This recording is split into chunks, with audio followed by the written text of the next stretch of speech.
তৈরি করে, বিশাল বড় দুর্গ তৈরি করে আল্লাহকে দেখতে চেয়েছে।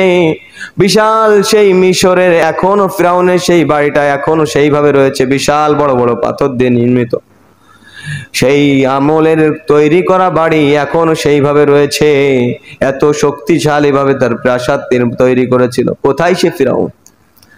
কোথায় সেই ফিরাউনের শাগরেদ গুলা, দলবল গুলা? আছে? একটাও নয়।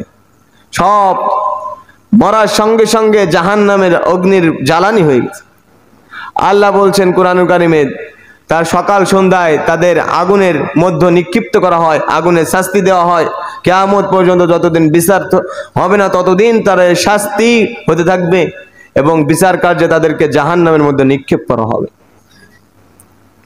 এজন্য ক্ষমতা পেয়ে আল্লাহ যদি কাউকে দয়া করে মায়া করে দেশের ক্ষমতা দেয়, দেশ